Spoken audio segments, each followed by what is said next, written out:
Dear brothers and sisters, we are in the midst of the most blessed of days, and it's also very hot outside. And so, inshallah ta'ala, with these very few moments that we have, as we are immersing ourselves in these blessings from Allah subhanahu wa ta'ala, a day in which more people are freed from the fire than any other day, may Allah subhanahu wa ta'ala write us from amongst them. Allahumma ameen.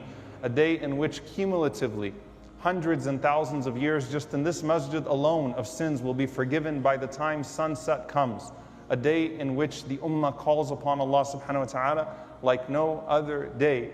I wanted to simply give you a scene. And one of the prominent features of this hajj, for those that are there in hajj, is that they don't have their imams, they don't have their mashayikh, they don't have their guides. In some cases, they don't have their hotel rooms, they don't have their tents.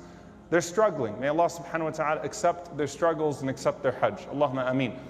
But one of the things, if you've been to hajj, that you recognize is the importance of having someone to take you along, to give you advice, to get you prepared for the next step. And of course, in Hajjatul Wada', the moment with the Prophet sallallahu alaihi wasallam, you had Rasulullah sallallahu alaihi wasallam himself giving you directions, pointing you to the next step, explaining to you what you were to do, and you could follow along the way with what he said and what he did sallallahu alaihi wasallam.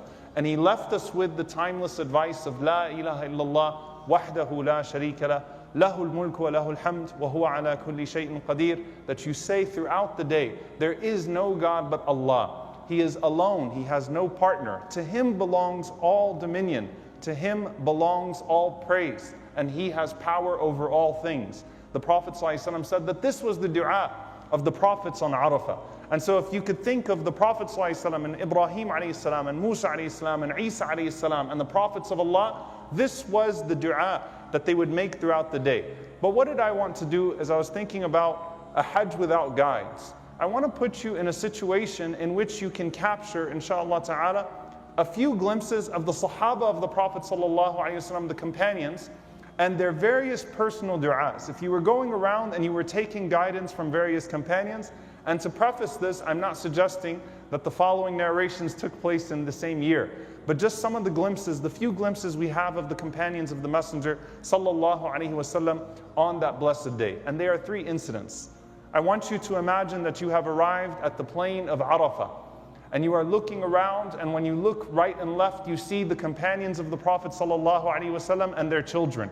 And you see them all gauging themselves and preparing themselves for the greatest day of the year. And on that day comes one of the most wealthy companions of the Prophet ﷺ and his nephew-in-law, the nephew of Khadija radiyallahu ta'ala anha, Hakim bin Hazzam radiyallahu ta'ala anhu. And Hakim bin Hazzam, the nephew of Khadija, was an extremely wealthy man. In fact, someone who the Prophet ﷺ warned not to get attached to his wealth. And the Sahaba described the scene, and the Tabi'een described the scene, that on the day of Arafah he comes. And as he comes forward, Hakim bin Hazzam, لما حضر يوم عرفة معه 100 رقبة و100 بدنة و100 شاة. He would bring forth 100 people that were enslaved, and he would bring forth 100 camels, and he would bring forth 100 sheep, and he would say, "Oh my Lord, هذا كله لك." All of this is for you. And he would set free 100 people from captivity, 100 people that were enslaved. And then he would order for the camels and for the sheep to be sacrificed on the day of the sacrifice. And as he did that, as you saw this man coming forward, and the Prophet ﷺ said that whoever frees a person from slavery, that Allah will free every single part of his body from the fire. The people are watching him, and everyone breaks down into tears. And they call out to Allah in their buka and their crying. And they say, رَبَّنَا هَذَا عَبْدُكَ قَدْ أَعْتَقَ عَبِيدَهُ وَنَحْنُ عَبِيدُكَ فَأَعْتِقْنَا.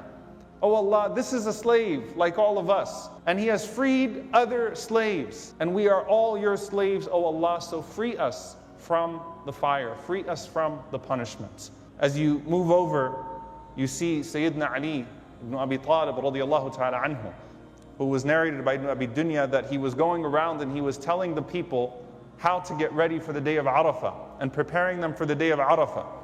And he said to them, radiyallahu ta'ala anhu, لَيْسَ فِي الْأَرْضِ يَوْمٌ إِلَّا وَلِلَّهِ فِيهِ عُتَقَاءُ مِنَ النَّارِ. There is not a day of the year, except that on that day, Allah frees certain people from the fire. Every day, from the mercy of Allah subhanahu wa ta'ala, every single day of the year, Allah frees someone from the fire. Someone is forgiven. And that's why it's important for us to not become seasonal Muslims, because we don't want Allah's forgiveness to be seasonal. We want His mercy, and we know that His mercy is extra in certain days, and His mercy is always extra. But you don't want to be a seasonal Muslim, someone who only makes tawbah, says, well, I missed it this Ramadan, I missed it this Arafah. Every single day is an opportunity. So he said, listen, every single day, Allah frees certain people from the fire.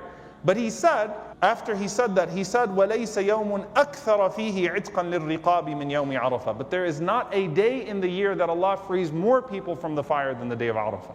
So there is not a day of the year except that Allah frees some people from the fire.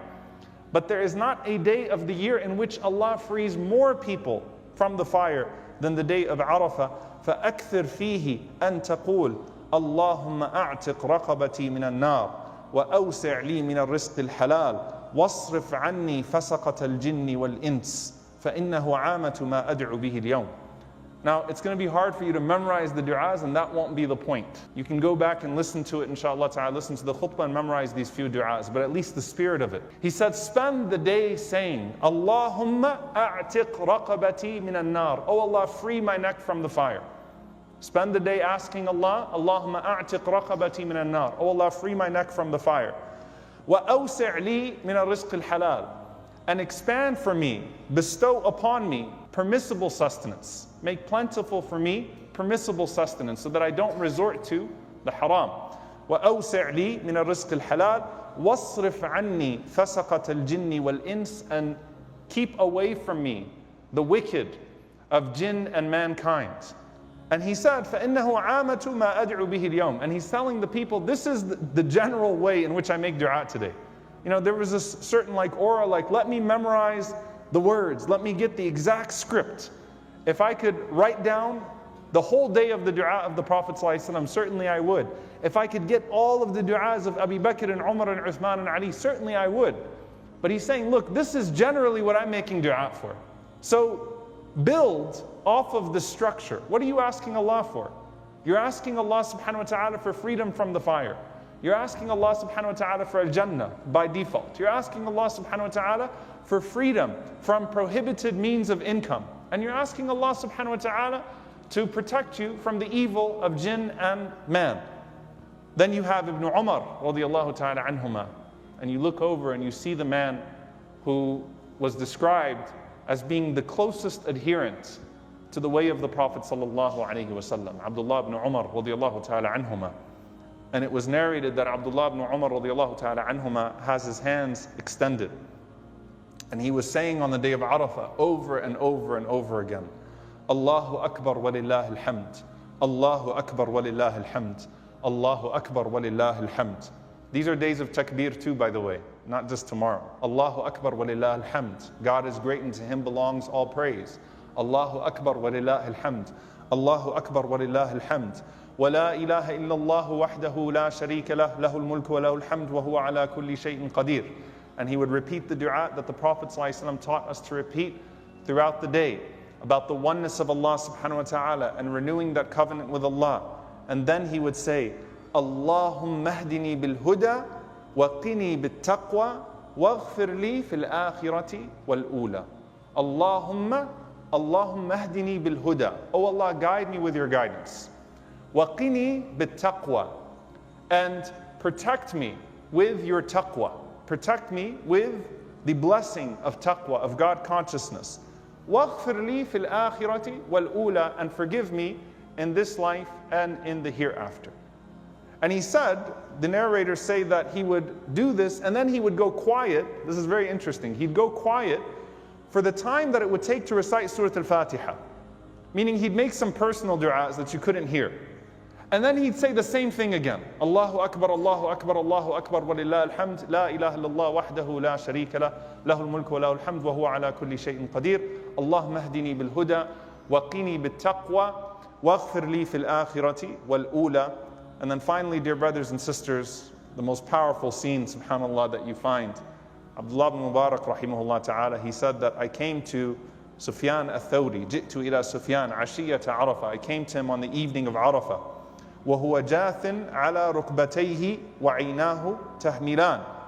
And he was on his knees weeping. His eyes were just flowing. This was the end of Arafah, and this was a man that had exerted himself. And if you've ever been to Arafah, you know those last moments are the most emotional ones. May Allah write it down for us. Allahumma ameen. And he said, so I looked at him and I started to cry.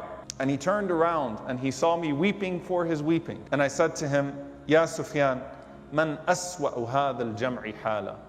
O Sufyan, who is the person amongst us who is in the worst state today?